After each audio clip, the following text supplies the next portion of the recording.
जय हिंद दोस्तों, आइए शुरू करते हैं अपनी सीरीज़ का नेक्स्ट क्वेश्चन नंबर 12।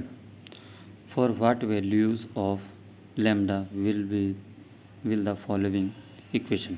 इक्वेशन दी है तीन, ये तीन इक्वेशन दी है और लैम्डा की वैल्यू निकालनी। किस चीज़ के लिए निकालनी है कि do not have unique solution, यानी यूनिक सॉल्यूशन ना मिले उसके लिए। तो यूनिक सॉल्यूशन की हमें कंडीशन भी पता होनी चाहिए। ठीक है, हमें ये तीनों इक्वेशन दी गई है, ये तो क्वेश्चन के अंदर ही दे दी है तीन इक्वेशन।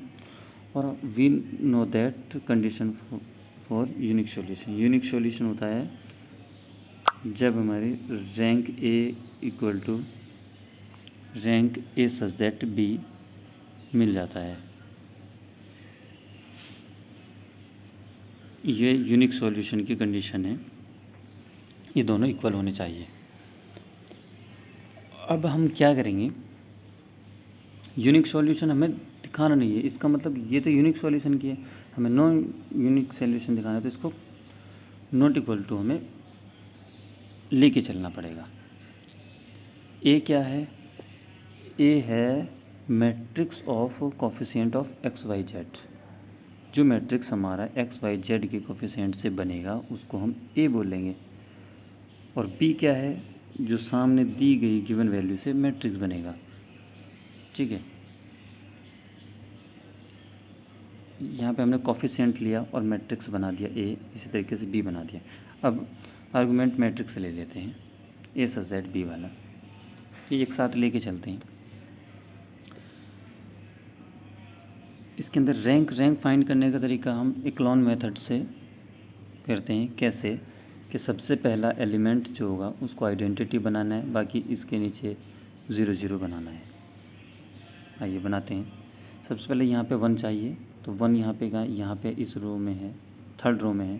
तो क्या करेंगे, इस पूरी रो को ऊपर ले जाएंगे, इस पूरी रो को ऊपर की तरफ शिफ्ट कर देंगे और इसको इधर ले आएंगे। तो यानी R1 interchange by R3 change कर दिया। चेंज करने के बाद ये मिला।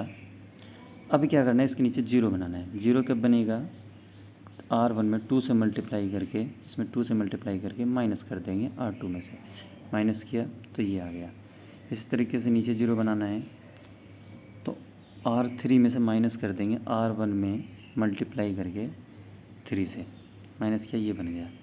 अब हम देख रहे होंगे अगर हम इनको 0 बना भी लें तो लैम्डा रहेगा, जो कि ये किसी भी कीमत पे 0 नहीं हो पाएगा। तो हम क्या कर रहे हैं, हम जानते हैं डू नॉट यूनिक सॉल्यूशन के लिए, यानी नो सॉल्यूशन के लिए रैंक ए और rank A such that B को नॉट इक्वल लेके चलना पड़ेगा।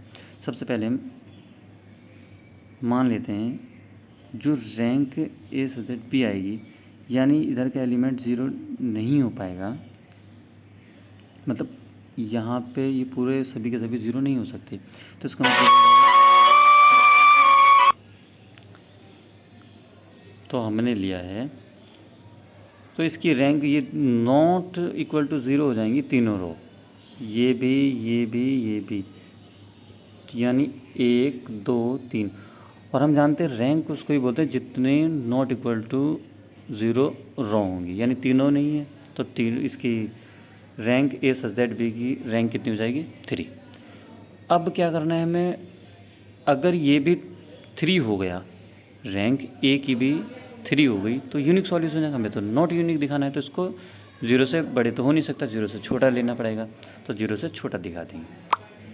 0 से छोटे के लिए हम ये लेके चलेंगे। 0 से छोटा कब होगा, जब इसका ए का जो डिटर्मिनेंट होगा वो 0, ए का डिटर्मिनेंट 0 ले लेंगे। ये ए उठा लिया, यहाँ वाला ये ए, इतना ए ले लिया, इसको ओपन किया, लैम्डा की वैल्यू कितनी आ गई है, -7/2। यही हमें लैम्डा की वैल्यू में फाइंड करनी थी। Thank you.